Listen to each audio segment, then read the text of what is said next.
Very welcome to JEE classes मेट परिवार। Hello student, मेरा नाम है प्रीति परियार और आप हमारे साथ पढ़ रहे हैं फंडामेंटल्स ऑफ इलेक्ट्रिकल इंजीनियरिंग। आज के लेक्चर में हम यूनिट 2 को स्टार्ट करेंगे, जो हमारी क्या है, एक तरीके से एसी क्वांटिटीज या एसी सर्किट के बारे में हम इस यूनिट में पढ़ेंगे। इस यूनिट का जो हमारा फर्स्ट टॉपिक है, उस टॉपिक का नाम है मैग्नेटिक सर्किट। यूनिट का जो फर्स्ट टॉपिक है, इसका नाम है मैग्नेटिक सर्किट। थोड़ा बहुत इसके बारे में हमने कहाँ भी डिस्कस कर लिया था, मैग्नेटिक सर्किट से रिलेटेड कुछ टर्म्स को, जब हमने इंडक्टेंस के बारे में पढ़ा था, एल इंडक्टेंस, तो वहां पर हमने इसकी थोड़ी बहुत टर्म क्या करी थी, डिस्कस करी थी। अब जो हमारा आगे का पूरा एसी सर्किट चैप्टर है, इस एसी सर्किट के लिए हमें क्या करना पड़ेगा, मैग्नेटिक सर्किट या थोड़े बहुत लॉस यहाँ पर पढ़ने पड़ेंगे, और तब हमारे वो क्या होंगे, पूरे आगे तक काम में आएंगे। चाहे फर्स्ट ये सेकंड यूनिट है, थर्ड यूनिट है, या आगे की यूनिट में भी वो हमारे क्या रहेंगे, वैल्यूएबल रहेंगे। मैग्नेटिक सर्किट, मैग्नेटिक सर्किट क्या होता है, इसका मतलब ऐसा सर्किट जिसमें हमें क्या चीज देखने को मिले, मैग्नेटिक इफेक्ट या मैग्नेटिक फील्ड। तो कोई भी ऐसा सर्किट जिसमें हम क्या स्टडी कर रहे हैं, मैग्नेटिक फील्ड को भी स्टडी कर रहे हैं, वो सर्किट हमारे क्या होते हैं, मैग्नेटिक सर्किट होते हैं। जैसे हमने इलेक्ट्रिक, अभी तक जो हम पढ़ रहे थे वो क्या पढ़ रहे थे, इलेक्ट्रिकल सर्किट पढ़ रहे थे। जब हमने फर्स्ट यूनिट पढ़ी उसमें हमने क्या पढ़ा, इलेक्ट्रिकल सर्किट पढ़े, डीसी सोर्स के बारे में पढ़ा था, फिर उससे हमने कनेक्शन देखे थे, ये सारी चीजें हमने पढ़ी थी। अब हम क्या देख रहे हैं, मैग्नेटिक सर्किट देख रहे हैं। और मैग्नेटिक सर्किट भी हम किससे देखेंगे, कि अगर इलेक्ट्रिक सर्किट कहीं है, एसी हमने कहीं पे अप्लाई कर रखी है, तो उसका मैग्नेटिक फील्ड से क्या रिलेशन होता है, या मैग्नेटिक सर्किट क्या होता है। तो एक तो मैग्नेटिक सर्किट हो गया कि हमारे पास मैग्नेट हो गई, चाहे वो नेचुरल मैग्नेट है या आर्टिफिशियल मैग्नेट है। हमें पता है कोई मैग्नेट होती है, उसके दो पोल होते हैं, एक नॉर्थ पोल होता है, साउथ पोल होता है, और उनके बीच कोई ना कोई क्या रहता है, एक अट्रैक्शन का फोर्स रहता है। और हम क्या मान के चलते हैं कि ये एक इमेजिनरी फील्ड होता है, जिसमें हमारी लाइंस नॉर्थ पोल से साउथ पोल की तरफ क्या होती हैं, चलती रहती हैं। और कोई भी अगर दो मैग्नेट रखी हैं तो उनके बीच में क्या होगा, एक मैग्नेटिक फील्ड रहेगा। या मैग्नेट है, हम उससे आयरन को थोड़े बहुत क्या रख देते हैं, या आयरन को ही रख देते हैं, और मैग्नेट उसके पास ले जाते हैं, तो उनके बीच भी क्या लगता है, फोर्स लगता है। ठीक है, जिसे हम क्या कहते हैं, मैग्नेटिक फोर्स नाम दे देते हैं। तो यहाँ हम मैग्नेटिक सर्किट के बारे में पढ़ेंगे, तो हम इसका रिलेशन देखते हैं इलेक्ट्रिकल से, क्योंकि हम पूरी क्या चीज पढ़ रहे हैं, इलेक्ट्रिक फील्ड ही पढ़ रहे हैं। तो इलेक्ट्रिक फील्ड और मैग्नेटिक फील्ड का क्या रिलेशन है, या मैग्नेटिक सर्किट कौन से होते हैं।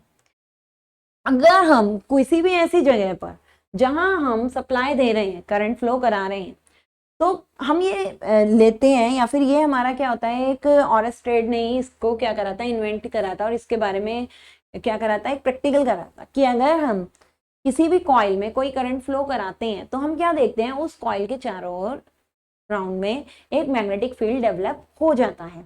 इस मैग्नेटिक फील्ड के बारे में हमें कैसे पता चलता है कि कोई मैग्नेटिक फील्ड डेवलप हुआ है, कि अगर हम इसके आसपास क्या ले जाएं, एक मैग्नेट ले जाएं, या इसके पास क्या ले जाएं, कोई लोहे की रोड ले जाएं, तो हम क्या देखते हैं, लोहे की रोड या फिर लोहे के छोटे छोटा क्या ले लो, पाउडर फॉर्म ले लो। तो हम ये देखते हैं कि जब हम किसी मैग्नेट के मतलब किसी भी कॉइल के आसपास करंट फ्लो कराते हैं, तो क्या देखते हैं कि जब उसमें हम करंट फ्लो कराते हैं ना, तो करंट फ्लो कराते ही वो जो मैग्नेट, जो हमने क्या कहा है कि आयरन के पाउडर होगा, वो आयरन का पाउडर उससे क्या हो जाता है, चिपक जाता है। और जैसे हम करंट फ्लो बंद करा देते हैं, वो आयरन का पाउडर उससे क्या हो जाता है, हट जाता है। तो इससे पता चलता है कि जब हम करंट फ्लो कराते हैं किसी कॉइल में, तो उसके आसपास क्या होता है, एक मैग्नेटिक फील्ड डेवलप होता है। ये हम कैसे भी पता लगा सकते हैं, कि हम क्या करते हैं, एक मैग्नेट उसके आसपास ले जाते हैं, या फिर जो मैग्नेटिक निडल होती है वो ले जाते हैं। तो जैसे ही करंट फ्लो कराता है और मैग्नेटिक निडल उसके आसपास ले जाते हैं, तो हम देखते हैं मैग्नेटिक निडल हमारी क्या करने लगती है, मूव करने लगती है। तो मूव वो तभी करती है ना, जब कोई उसे नॉर्थ साउथ कोई सा पोल दिखता है, तभी मैग्नेटिक निडल मूव करती है। तो जब भी किसी में करंट फ्लो कराएंगे और मैग्नेटिक फील्ड होगा, तो उसमें दो पोल बनेंगे, नॉर्थ या साउथ।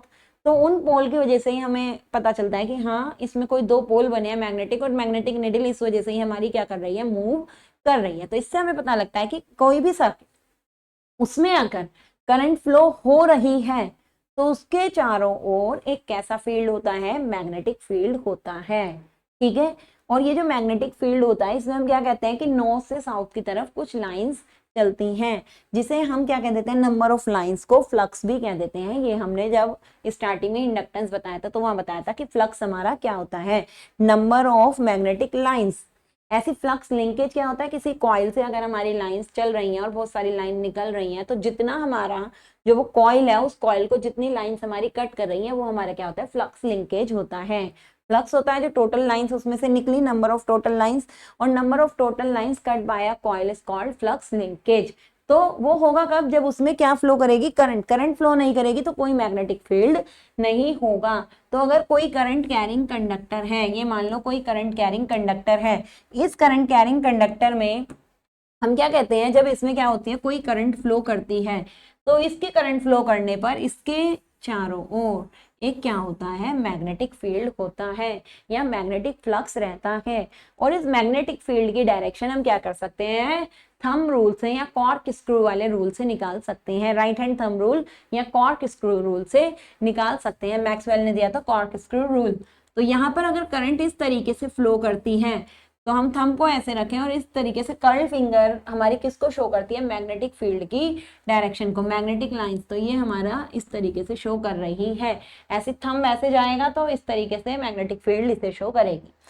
कॉर्क स्क्रू रूल क्या होता है, जिस डायरेक्शन में करंट है उस डायरेक्शन में हम अपने कॉर्क की डायरेक्शन रखें, जो पेचकस होता है कॉर्क, उसकी डायरेक्शन रखें, और जिस डायरेक्शन में, या ये कहें उसे हम क्लॉकवाइज डायरेक्शन में मूव करें, जिस डायरेक्शन में हमारा जो पेच होता है, स्क्रू होता है, वो टाइट होता है, बंद होता है, उस डायरेक्शन में अगर मूव करें अपने स्क्रू को, तो वो हमारी किसकी डायरेक्शन निकलती है, मैग्नेटिक फील्ड की। तो जैसे ये करंट जा रही है, ये हमारा कॉक है मान लो, तो हमें स्क्रू को ऐसे टाइट करा, स्क्रू ऐसे टाइट कर रहे हैं, तो इसका मतलब ये वाली डायरेक्शन हमारी किसकी हो गई, मैग्नेटिक फील्ड की। अगर ऐसे रखें तो तब भी ऐसे टाइट होता है, तो इस तरीके से टाइट करें। अब हमारी बाहर की तरफ आएगी, तो अगर करंट बाहर है तो दोनों की हमें डायरेक्शन का क्या पता लग जाता है, फ्लक्स की डायरेक्शन का, या मैग्नेटिक फील्ड जो है उसमें फ्लक्स किस डायरेक्शन में है उसका हमें पता लग जाता है।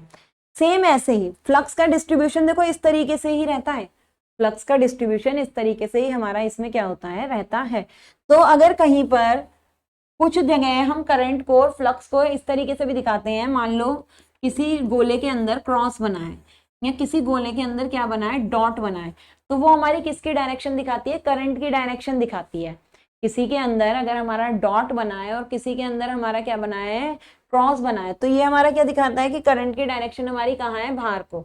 ऐसे ये हमारा क्या दिखाता है, मान लो करंट की डायरेक्शन हमारी क्या है, अंदर को है।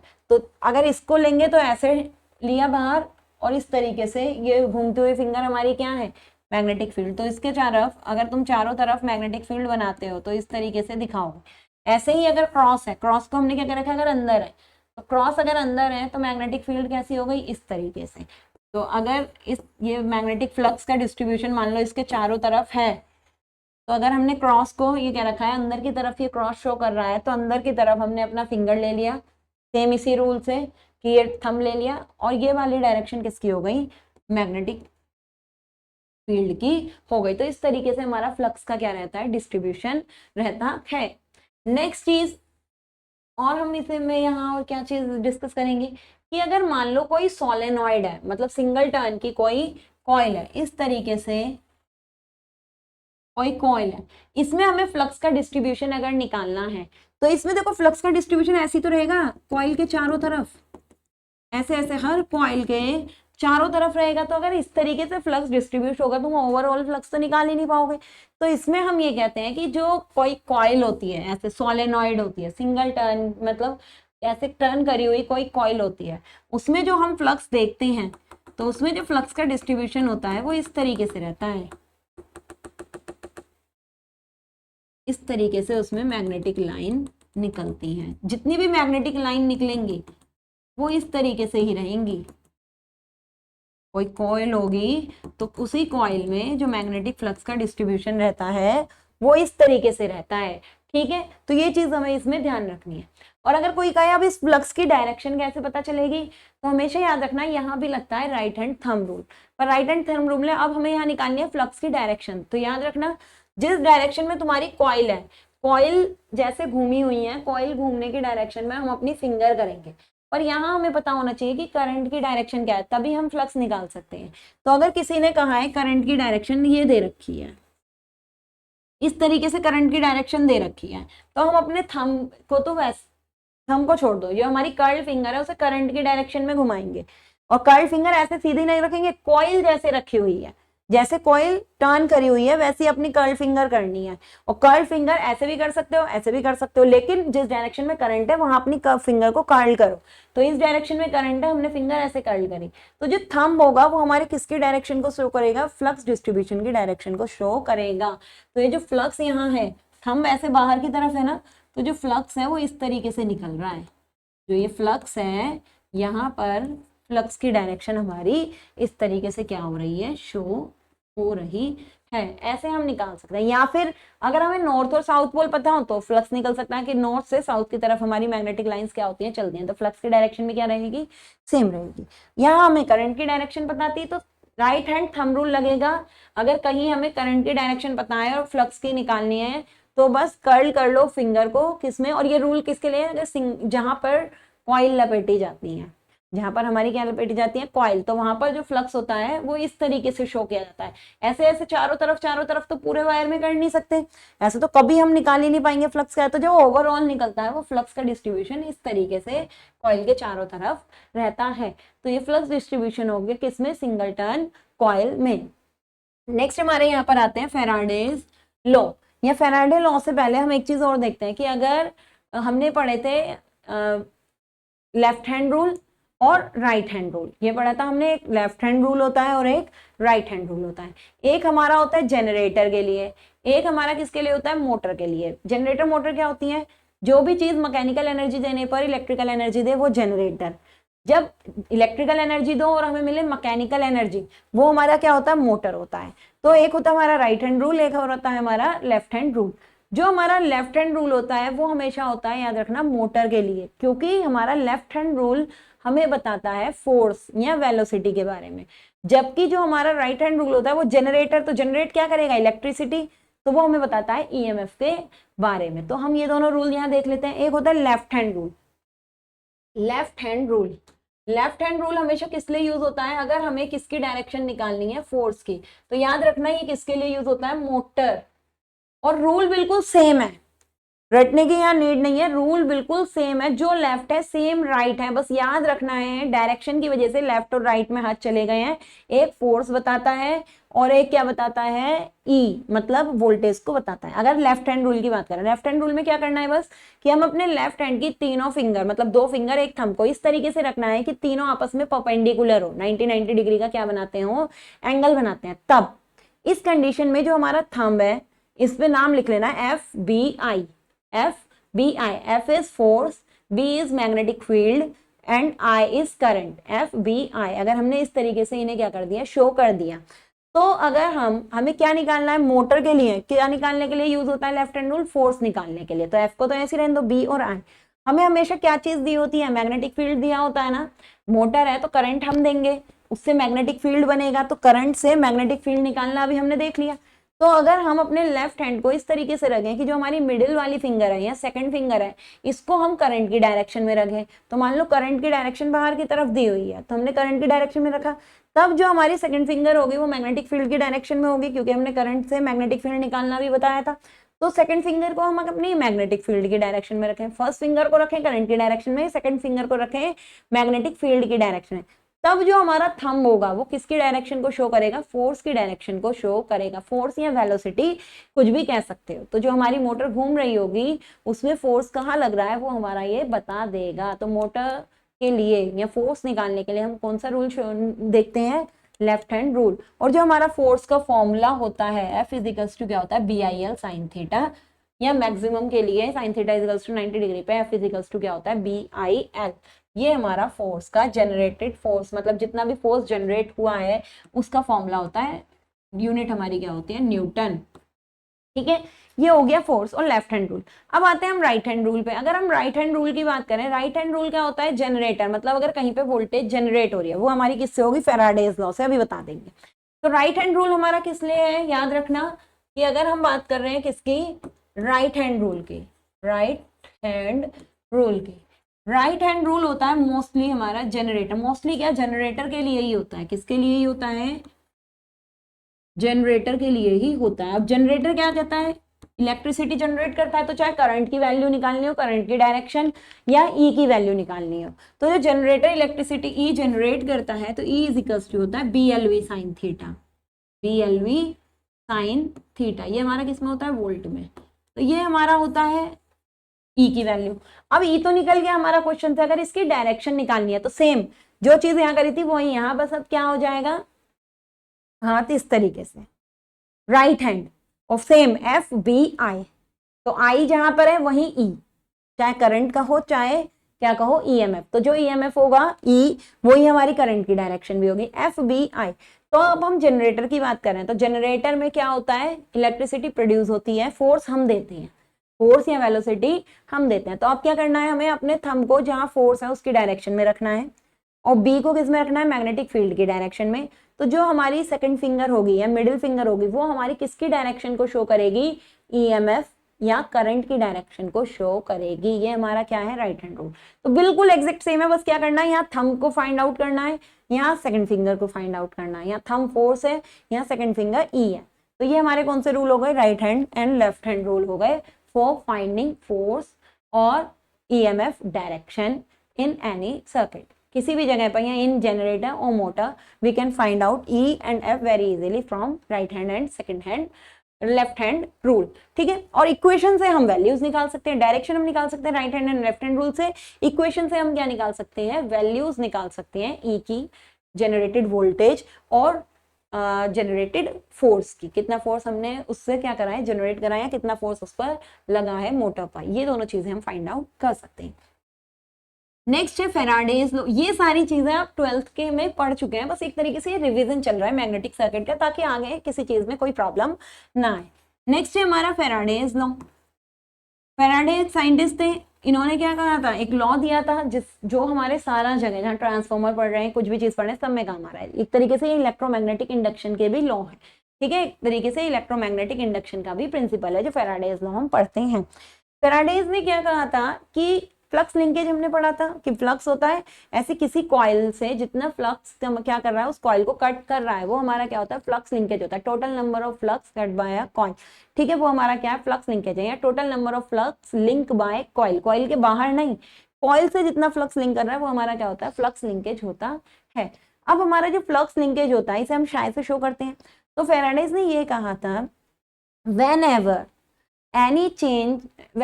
in a coil any change in flux linkages, किसी भी जगह मतलब किसी भी कॉइल में अगर फ्लक्स लिंकेज में कोई चेंज हो रहा है, then there is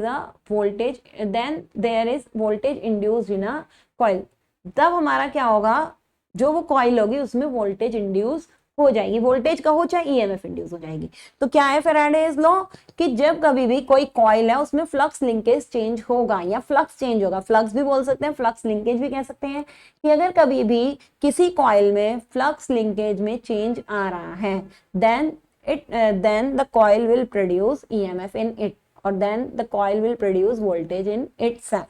तो क्या है फेराडेज लॉ कि किसी भी कॉइल में अगर क्या होगा, फ्लक्स लिंकेज चेंज होगा, डी फ्लक्स लिंकेज क्यों हमने कह रखा है, या डी नहीं दिखाना चाहते हो तो ये कह दो डेल्टा, φ2 - φ1 भी ऐसे कह सकते हो। तो इसमें क्या प्रोड्यूस हो जाएगा, EMF प्रोड्यूस हो जाएगा, चाहे E लिखो या V लिखो। तो ये है पहला वो कि E इज प्रोपोर्शनल टू, हमने क्या कह दिया, डेल शाय यहाँ पर कह दिया, शाय को हम क्या भी लिख सकते हैं, शाय बराबर क्या होता है, N∅ यहाँ पर होता है, total number of flux linkages by a coil, तो शाय हमारा क्या होता है, N∅ होता है, तो N∅2 - N∅1 यहाँ पर हम लिख सकते हैं किसी कॉइल में, क्योंकि नंबर ऑफ टर्न्स क्या है, सेम है। तो शाय को हम क्या भी लिख सकते हैं, N∅2 - N∅1, इस तरीके से भी यहाँ हम लिख सकते हैं। तो ये हमारा होता है फेराडेज का जो फर्स्ट लॉ है कि फ्लक्स लिंकेज में अगर कुछ चेंज आएगा तो EMF प्रोड्यूस होगी। ठीक है, any change in flux linkages will produce EMF in the coil. Second law, मतलब फेराडेज ने सेकंड बताया था कि जो flux linkage with respect to time या rate of change of flux linkage is proportional to EMF produce in a coil. जो coil में EMF produce हुआ है वो हमारा किसके प्रोपोर्शनल होगा, rate of change of flux linkage के, कि E is proportional to rate of change of flux linkage.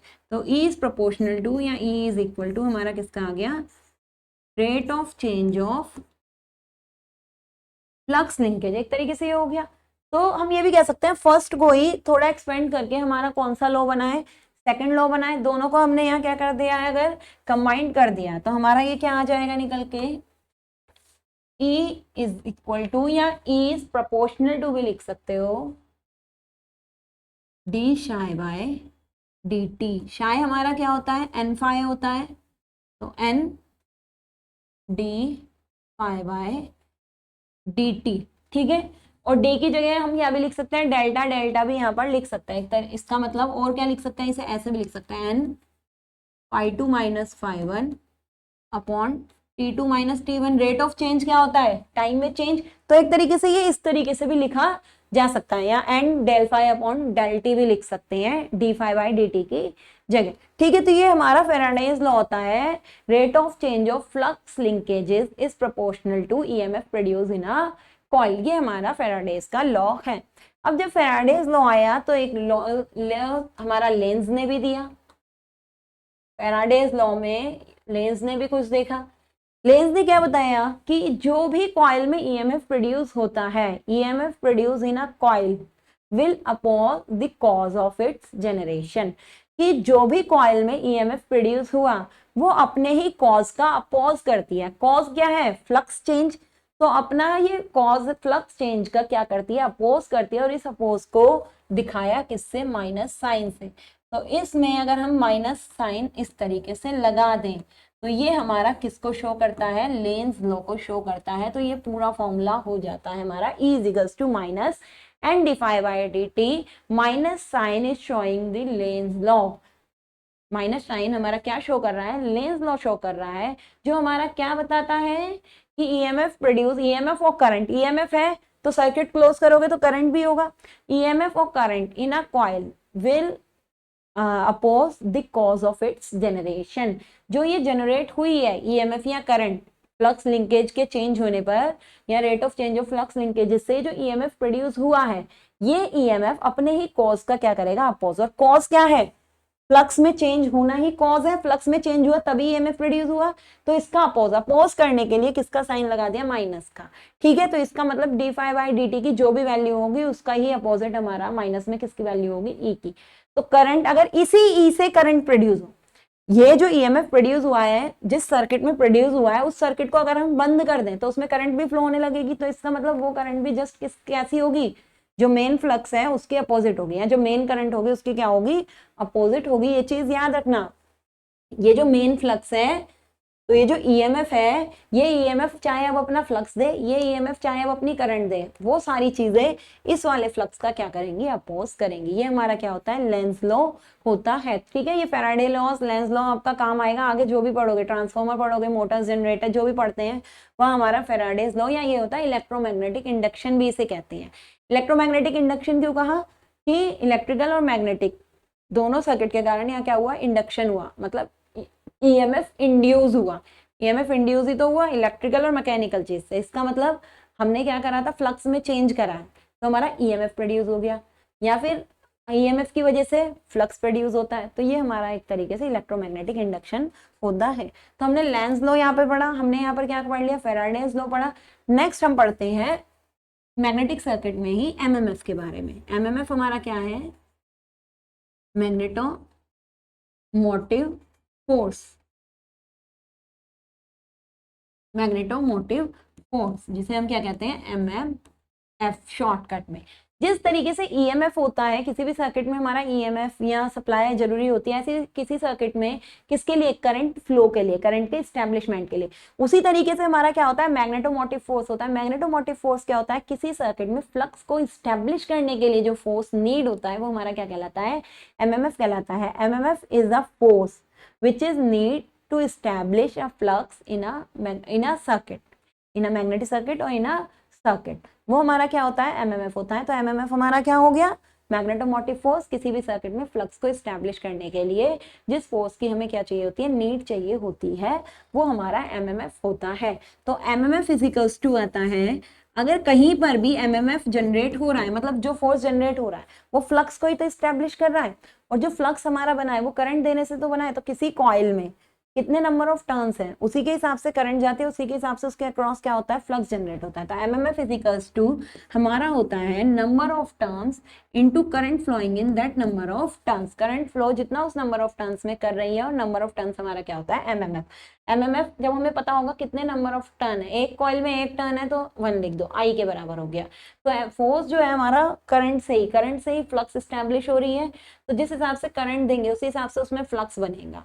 तो एमएमएफ फिजिकल्स टू क्या होता है, एनआई। एनआई तो यूनिट इसकी क्या हो गई, एम्पियर टर्न, एम्पियर आई की और टर्न एन की। तो एमएमएफ की यूनिट हो गई एम्पियर टर्न। ठीक है, 80 शॉर्टकट में लिख देते हैं। तो एमएमएफ को हम क्या भी लिख देते हैं, एफ से भी शो कर देते हैं। एमएमएफ को कई बार किससे भी शो कर देते हैं, एफ से भी शो कर देते हैं। एमएमएफ के बाद नेक्स्ट चीज हमारी आती है, मैग्नेटिक इंटेंसिटी। क्या आती है, मैग्नेटिक इंटेंसिटी। मैग्नेटिक इंटेंसिटी हमारी क्या होती है, इसे हम शो करते हैं एच से। किससे शो करते हैं, इसे हम एच से शो करते हैं। मैग्नेटिक इंटेंसिटी क्या है, जैसे हमारी इलेक्ट्रिक फील्ड की इंटेंसिटी होती है, कोई भी सर्किट होता है उसमें एक फोर्स चाहिए होता है, या जो दो पोल होते हैं उनके बीच में क्या लगता है, एक फोर्स लगता है। इसी तरीके से यहाँ क्या हो गया, मैग्नेटोमोटिव फोर्स हो गए। लेकिन कोई सर्किट में करंट को फ्लो कराने के लिए या फ्लक्स को बनाने के लिए कि कितना इसमें मैक्सिमम फ्लक्स हम जनरेट कर सकते हैं, तो वो किससे डिपेंड करता है, कितनी करंट उसमें दे सकते हैं। कितनी करंट का मतलब क्या, कितनी सप्लाई उसे दे सकते हैं। तो जो हमारी वैल्यू होती है सप्लाई की या करंट की, वो हम कितनी मात्रा में दे रहे हैं जिससे उसमें मैग्नेटिक फील्ड जनरेट हो रहा है, वो हमारी क्या कहलाती है, मैग्नेटिक फील्ड की इंटेंसिटी कहलाती है। ठीक है, जैसे हमारी इलेक्ट्रिक फील्ड की इंटेंसिटी होती है, सेम हमारी क्या है, मैग्नेटिक फील्ड की इंटेंसिटी है। तो मैग्नेटिक फील्ड की इंटेंसिटी को हम किससे शो करते हैं, एफ से। तो एफ इजिकल्स सॉरी एच से, एच इजिकल्स टू होता है, या मैग्नेटिक फील्ड की इंटेंसिटी होती है फोर्स, मैग्नेटिक फोर्स जो हमने पीछे पढ़ा था एमएमएफ, मैग्नेटिक फोर्स, यहाँ लिख भी देती हूँ, मैग्नेटिक फोर्स या magnetomotive force in a magnetic circuit divided by mean length of circuit, mean length of magnetic circuit. चाहे खाली लेंथ लिखा हो या मीन लेंथ लिखा हो, एक ही बात होती है, mean length of circuit. Magnetomotive force हमने एमएमएफ कितना पढ़ा था, एनआई, और मीन लेंथ कितनी है, मान लो किसी की मीन लेंथ एल दे रखे, वो डिपेंड करता है कि क्या दिया है, कोई वायर गोल दिया सिलेंड्रिकल तो वहां पे 2 पाई आर अपने आप लिख दोगे। ठीक है, वो डिपेंड करता है, पाई आर स्क्वायर जहां पर जिस तरीके का दिया है वो इस तरफ से मीन लेंथ लिखी जाएगी। ठीक है, तो N I is equals to क्या हो गया, एल। तो यहाँ से एक फॉर्मूला ये भी निकलता है, N I is equals to H L. तो कहीं कहीं पे हम एमएमएफ को क्या भी लिख देते हैं, ये जो मैग्नेटोमोटिव फोर्स होता है एमएमएफ को एच एल के बराबर भी लिख देते हैं, क्योंकि एमएमएफ बराबर एनआई होता है, एनआई बराबर एच एल आया, तो एमएमएफ बराबर भी हम कितना लिख देते हैं, एच एल यहाँ पर लिख देते हैं। ठीक है, इसके बाद हमारा आता है एब्सोल्यूट परमिटिविटी। एब्सोल्यूट परमिटिविटी, इसे हम शो करते हैं म्यू नोट से। क्या है एब्सोल्यूट परमिटिविटी, म्यू नोट। जैसे एक तरीके से क्या सॉरी परमिटिविटी लिखते हैं, परमिएबिलिटी, एब्सोल्यूट परमिएबिलिटी,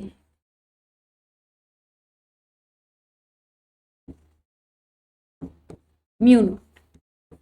जैसे हम इलेक्ट्रिक सर्किट में परमिटिविटी पढ़ते हैं, क्या पढ़ते हैं, एप्सिलॉन। इसी तरीके से वो क्या करता है, वो करता है कि इलेक्ट्रिक फील्ड की में को इस्टेब्लिश होने से रोकता है। ठीक है, इलेक्ट्रिक फील्ड को कितना वो इस्टेब्लिश हो रहा है उसका क्या करता है, अपोज करता है। जबकि जो परमेबिलिटी होती है ये हमारी क्या करती है, सपोर्ट करती है। ये कितना मैग्नेटिक फील्ड कहीं पे भी जनरेट हो रहा है उसको ये क्या करती है, सपोर्ट करती है, परमेबिलिटी। जिसकी परमेबिलिटी जितनी ज्यादा होगी उतना वहां मैग्नेटिक फील्ड कैसा होगा, ज्यादा होगा। तो permeability supporting the magnetic field to increase it और सेटअप इन अ फील्ड। किसी भी फील्ड में सेटअप होने के लिए ये उसको क्या करती है, इनकरेज करती है, एक तरीके से हेल्प करती है। ठीक है, एब्सोल्यूट परमेबिलिटी क्या होती है कि अगर कोई मटेरियल या कोई कॉइल हमारी किस में रखी हुई है, एयर में रखी हुई है, तो उसकी जो वैल्यू हो गई, उसको जो मैग्नेटिक फील्ड की एक फिक्स वैल्यू हो गई, उसकी क्या हो गई, एक तरीके से क्वालिटी हो गई जो उसमें मैग्नेटिक फील्ड को सेटअप करने में हेल्प कर रही है, वो हमारी क्या कहलाती है, एब्सोल्यूट परमेबिलिटी कहलाती है। इसे हम किससे शो करते हैं, म्यू नॉट से इसे हम शो करते हैं। तो mu nought is equals to हम क्या देते हैं, ये इसका फॉर्मूला होता है flux density, flux density divide by flux intensity, या मैग्नेटिक फील्ड की इंटेंसिटी।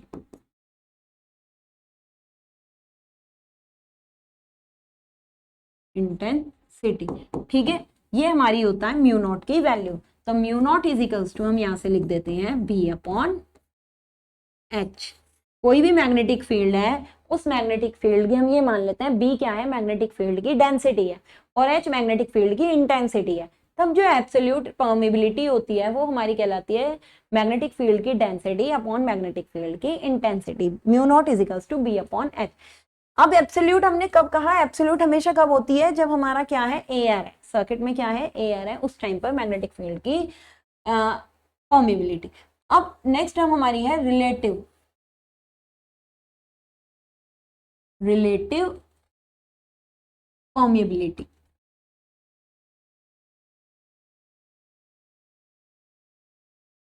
क्या है, रिलेटिव परमेबिलिटी। रिलेटिव परमेबिलिटी को हम शो करते हैं म्यू आर से, ठीक है, रिलेटिव परमेबिलिटी को किससे शो करते हैं, म्यू आर से।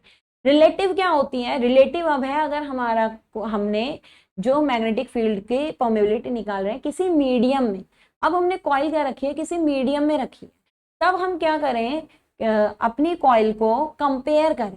हम यहाँ पर अब क्या करें, अपनी कॉइल को कंपेयर करें कि जब वो किसी मीडियम में रखी है और जब वो एयर में रखी है, तो जो मीडियम में फ्लक्स डेंसिटी होती है और एयर में फ्लक्स डेंसिटी होती है, उनका जो रेशियो होता है वो हमारी क्या कहलाती है, रिलेटिव परमेबिलिटी कहलाती है। तो इसका मतलब हम रिलेट कर रहे हैं, किसी मीडियम में रख के और एयर में रख के हम क्या कर रहे हैं, इसको रिलेट कर रहे हैं। तो किसी मीडियम में फ्लक्स डेंसिटी और एयर में फ्लक्स डेंसिटी का जो रेशियो होता है वो हमारा क्या कहलाता है, रिलेटिव परमेबिलिटी कहलाता है। तो याद रखना इसे कि रिलेटिव परमेबिलिटी म्यू आर हमारी क्या होती है, मैग्नेटिक फील्ड की डेंसिटी इन किसी मीडियम में। तो यहाँ चाहे मैं मीडियम के लिए इन मीडियम लिख दिया यहाँ, ठीक है, मीडियम में, और एयर में, एयर में जो हमारी है यहाँ पर, अच्छा म्यू नोट की वैल्यू लिख देते हैं। म्यू नोट की वैल्यू ना फिक्स होती है, म्यू नोट की वैल्यू होती है 4 पाई इंटू 10⁻⁷ यूनिट होती है इसकी हेनरी पर मीटर, ठीक है। म्यू नोट की वैल्यू फिक्स है क्योंकि एयर के लिए यहाँ एयर में इसे हमने दिया गया, ठीक है। इसलिए mu nought is equals to क्या है, B in medium upon B in air. ये हम किसको लिख सकते हैं, म्यू आर को लिख सकते हैं, ठीक। अब यहाँ पर जो बी की वैल्यू यहाँ पर हो गई, या हम इसका एक फॉर्मूला और भी कह सकते हैं, यहाँ पर एक फॉर्मूला इसका और भी बन सकता है, बी एच वाली वैल्यू को लेकर भी बन सकता है। अब mu R is equals to यहाँ क्या होता है, बी इन मीडियम और बी इन एयर यहाँ पर हमारा आ गया। बी इज इक्वल्स टू क्या लिख सकते हैं, जो हमने पीछे भी पढ़ा, बी बराबर हमारा क्या होता है, म्यू एच होता है। बी इज इक्वल्स टू हमारा क्या होता है, म्यू एच होता है। ये किसी मीडियम में है तो मीडियम वाले को म्यू नाम दे दिया, और ये एयर में है, ए वाले को क्या नाम दे दिया, म्यू नॉट दे दिया। तो एच से एच तो फील्ड की इंटेंसिटी है ना जो हमने दी है, तो mu R is equals to क्या हो जाता है, म्यू अपॉन म्यू नॉट, या म्यू इज इक्वल्स टू यहाँ से क्या आ जाता है, mu nought into mu R. तो ये वाला जो म्यू है ये क्या होती है, एब्सोल्यूट परमेबिलिटी, ये होती है हमारी एब्सोल्यूट परमेबिलिटी। जो म्यू आर की वैल्यू होती है यही मेन है, ये अलग अलग मीडियम में अलग अलग होती है। एयर के लिए ये कितनी होती है, 1, एयर के लिए इसकी वैल्यू कितनी होती है, 1 होती है। इसीलिए हमने कहा था अगर मैं यहाँ म्यू आर को 1 रख दूं तो म्यू इज म्यू नॉट आ गया, और म्यू नॉट की वैल्यू 4 पाई। तो इसलिए हमने कहा था एयर में ये वाली जो पीछे वाली वैल्यू थी ये हमारी किस में थी, जो ये वैल्यू आ गई परमेबिलिटी की, ये हमारी किस में आ गई थी, एयर में। ये हमने यहाँ एब्सोल्यूट लिख दिया था, रिलेटिव हो गई, एयर में परमेबिलिटी हो गई। एब्सोल्यूट तो यही वाली हमारी होती है, एब्सोल्यूट हमारी यही म्यू वाली ही हमारी क्या रहती है, एब्सोल्यूट वैल्यू रहती है। जो पीछे वाली परमेबिलिटी थी वो रिलेटिव थी, ये हमारी परमेबिलिटी किस में होती है, एयर में, परमेबिलिटी इन एयर, ठीक है। यहाँ वैक्यूम, परमेबिलिटी इन एयर और परमेबिलिटी इन क्या, वैक्यूम, ये हमारी यहाँ पर रहती है। तो हमने क्या करा, एएम में परमिबिलिटी और इसका रेशियो यहाँ पर निकाल दिया, तो एब्सोल्यूट परमिबिलिटी भी हमारी क्या हो गई, यहाँ पर फाइंड आउट हो गई। तो तीन तरीके की होती है, मेन दो ही होती है, रिलेटिव को पूछते हैं या एब्सोल्यूट को भी कहीं कहीं पे क्या कर लेते हैं, ड्रॉ कर लेते हैं। अब नेक्स्ट जो तुम्हारा यहाँ पर है, नेक्स्ट देखते हैं हम नेक्स्ट और क्या क्या पॉइंट तुम्हारे इसमें बचते हैं जो पढ़ाने हैं, वो पॉइंट आपके आते हैं। कुछ कुछ पॉइंट देख लेते हैं जो सिर्फ सिलेबस के अकॉर्डिंग, जो जो सिलेबस में है, क्योंकि ये सिलेबस चेंज हुआ है, पहले बहुत वाइड था, अब ये क्या हो गया, थोड़ा सा चेंज हो गया है।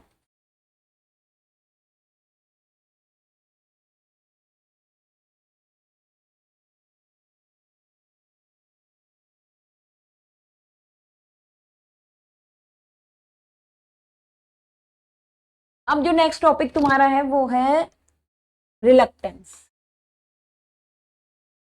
रिलक्टेंस बहुत छोड़ छोड़ के मतलब वो टॉपिक पढ़ाने हैं जो अब के सिलेबस में है, पहले सिलेबस बहुत वाइड था। ठीक है, रिलक्टेंस, रिलक्टेंस को शो करते हैं एस से।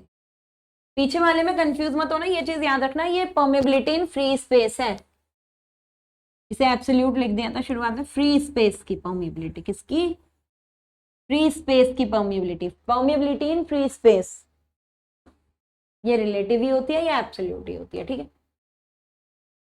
रिलक्टेंस, जैसे इलेक्ट्रिकल सर्किट में रेजिस्टेंस होता है जो क्या करता है, करंट के फ्लो होने का अपोज करता है, ऐसे ही मैग्नेटिक सर्किट में रिलक्टेंस होता है, सेम रेजिस्टेंस की तरह ही क्या होता है, रिलक्टेंस। रिलक्टेंस क्या करता है, किसी भी सर्किट में अगर मैग्नेटिक फील्ड बन रहा है ना, तो उस मैग्नेटिक फील्ड बनने का क्या करेगा, अपोज करेगा। ठीक है, प्रॉपर्टी ऑफ मैग्नेटिक मटेरियल या property of magnetic circuit which opposes the cause या which opposes the setup of flow of flux, magnetic flux, जो मैग्नेटिक फ्लक्स के सेटअप होने का या मैग्नेटिक फ्लक्स से फ्लो करने का अपोज करता है, वो हमारा क्या कहलाता है, रिलक्टेंस कहलाता है, जिसे हम किससे शो करते हैं, एस से। एस भी सेम रेजिस्टेंस की तरह है, इज प्रोपोर्शनल टू एल और inversely proportional to cross sectional area. जैसे R बराबर होता है rho L upon A, same S is proportional to L by A, ये लेंथ के प्रोपोर्शनल होती है, जितनी लंबी लेंथ होगी उतना ही रिलक्टेंस क्या होगा, ज्यादा होगा, उतना ही मैग्नेटिक फील्ड सेटअप होने में मुश्किल होगी, जितनी लंबी लेंथ होगी, जितना ज्यादा उसका क्रॉस सेक्शन एरिया होगा, अब लेंथ नहीं क्रॉस सेक्शन एरिया होगा, उतनी ही रिलक्टेंस क्या लगेगी, कम लगेगी। ये चीज हमें क्या रखनी है, यहाँ पर प्रोपोर्शनल का साइन हटता है और क्या आ जाता है, कांस्टेंट आ जाता है, जिसे हम बोलते हैं 1/μ L/A। तो वहां पर रो होता था, यहाँ क्या होता है, म्यू होता है, और तुम्हें पता है वहां रो रेजिस्टिविटी होती थी, जबकि यहाँ जो म्यू है वो क्या है, परमेबिलिटी, जो हेल्प करता है। तो रेजिस्टिविटी तो अपोजिट थी इसलिए ऊपर आई थी, तो रेजिस्टिविटी का ये क्या है, रेजिस्टिविटी अपोज करती है, लेकिन म्यू क्या करता है, हेल्प करता है मैग्नेटिक फील्ड में, इसलिए म्यू हमारा कहाँ नहीं आता, प्रोपोर्शनल नहीं आता, बल्कि कहाँ आता है, इनवर्सली प्रोपोर्शनल आता है, जस्ट रो का क्या रहता है, उल्टा, इसलिए रो ऊपर आता है, म्यू कहाँ आता है, नीचे आता है। और म्यू अभी हमने पीछे पढ़ाया था कि एब्सोल्यूट परमेबिलिटी होती है। तो एस इज इक्वल्स टू क्या होता है, 1/μ L/A, म्यू बराबर क्या होता है, म्यू नॉट म्यू आर, तो कहीं कहीं पे एस बराबर क्या लिखा होगा, 1/μ नॉट म्यू आर L/A भी लिखा होता है। ठीक है, ये हमारा क्या होता है, रिलक्टेंस। अगर हम रिलक्टेंस को देखें कि रिलक्टेंस भी तो सेम किसकी तरह है, जैसे रेजिस्टेंस है उसकी तरह है, तो रेजिस्टेंस को हम क्या लिखते हैं, E इज इक्वल्स टू या V इज इक्वल्स टू क्या लिखते हैं, IR लिखते हैं, या R is equals to V upon I लिखते हैं। तो यहाँ पर हम रिलक्टेंस इज इक्वल्स टू क्या लिख सकते हैं, MMF अपॉन फाई, ये फ्लक्स के होने का अपोज कर रहा है ना, तो जैसे वहां लिखते थे R बराबर V अपॉन I, तो V की जगह यहाँ MMF है, मैग्नेटोमोटिव फोर्स, इलेक्ट्रोमोटिव फोर्स की जगह, और करंट की जगह यहाँ क्या है, फ्लक्स है, तो फ्लक्स का अपोज करता है ना, तो S is inversely proportional to flux. तो यूनिट यहाँ से एस की क्या निकल गई, एमएमएफ की क्या है, एम्पियर टर्न, फ्लक्स की क्या है, वेबर, तो एम्पियर टर्न पर वेबर, इसकी क्या हो जाती है, यहाँ पर यूनिट हो जाती है, तो यूनिट यहाँ से लिख लेना। तो एस इज इक्वल्स टू क्या होता है, एमएमएफ अपॉन 5। अब अगर मान लो कोई मैग्नेटिक सर्किट है और उस मैग्नेटिक सर्किट को डिफरेंट डिफरेंट पार्ट से बना रखा है, ये कोई मैग्नेटिक सर्किट है, इतना पार्ट लोहे का बनाया, इतना पार्ट में उसमें एयर कर दी, इतना पार्ट स्टील का करा, इतना पार्ट निकिल का करा, मतलब इसे डिफरेंट डिफरेंट पार्ट से बना सकते हैं ना। जब डिफरेंट डिफरेंट पार्ट करेंगे तो हमें पता है म्यू आर बदलेगा, और हो सकता है लेंथ भी अलग अलग हो जाए, लेंथ भी क्या हो जाए, अलग अलग हो जाए, उस कंडीशन में एस क्या होगा, चेंज होगा। तो अगर सर्किट हमारा सीरीज में कनेक्ट है, सर्किट हमारा किस में कनेक्ट है, अगर सीरीज में कनेक्ट है, सीधे सीधे टुकड़े उसके करे हुए हैं किसी सर्किट के, तो जो हमारा रिलक्टेंस भी होता है, टोटल रिलक्टेंस हमारा क्या होता है सीरीज के लिए इस तरीके से ऐड होता है, किसमें, सीरीज में, सेम रेजिस्टेंस की तरह। लेकिन अगर हमारा सर्किट पैरेलल है, जो हमने कॉइल बनाई है, मैग्नेटिक सर्किट बनाया है, वो कैसा बनाया, पैरेलल। ट्रांसफॉर्मर में देखोगे एक कोर टाइप होता है, एक शेल टाइप। शेल टाइप में ऐसे अलग अलग लिंब बन जाते हैं। अगर हमारा सर्किट क्या है, पैरेलल है, तो पैरेलल सर्किट सेम रेजिस्टेंस की तरह ही टोटल रिलक्टेंस निकलता है 1/S1 plus 1/S2 plus 1/S3, इस तरीके से निकलता है। ये किसके लिए है, अगर सर्किट हमारा जो रिलक्टेंस निकालना है वो पैरेलल मैग्नेटिक सर्किट में निकालना है। तो रिलक्टेंस का इक्विवेलेंट निकालने का भी तरीका है। रिलक्टेंस अगर हमारा सीरीज में ही निकालना है, मतलब कि छोटे छोटे सर्किट सीरीज में जुड़े हैं तो डायरेक्टली जुड़ जाते हैं, पैरेलल में जुड़े तो डायरेक्टली। एस का फॉर्मूला यही लगेगा, ये फॉर्मूला लगेगा। फाई दिया है तो ये लगा सकते हो, अगर एमएमएफ सेम है, फाई दिया है अलग अलग सर्किट का तो ये लगाओ, अगर लेंथ और एरिया और म्यू आर दिए तो ये फॉर्मूला लगाओ। ठीक है, ये हमारा क्या है, रिलक्टेंस। अब जैसे रेजिस्टेंस में होता था कि रेजिस्टेंस का अपोजिट तुम्हारा क्या होता था, कंडक्टेंस होता था। रेजिस्टेंस का अपोजिट क्या होता था, कंडक्टेंस। ऐसे रिलक्टेंस होता है, रिलक्टेंस का अपोजिट होता है परमियंस।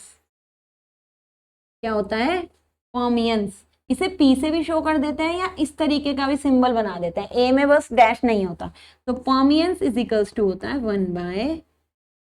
तो यूनिट क्या हो गई, वेबर पर एम्पियर टन। तो परमियंस हमारा क्या होता है, जो अपोज करता है। जैसे वहां कंडक्टेंस था या परमियंस है, ये हमारा क्या कर रहा था, अपोज कर रहा था रिलक्टेंस। परमियंस क्या करता है, एक तरीके से हेल्प, जैसे म्यू होता है उसी की तरह ये मैग्नेटिक फील्ड के सेटअप होने में क्या करता है, हेल्प करता है।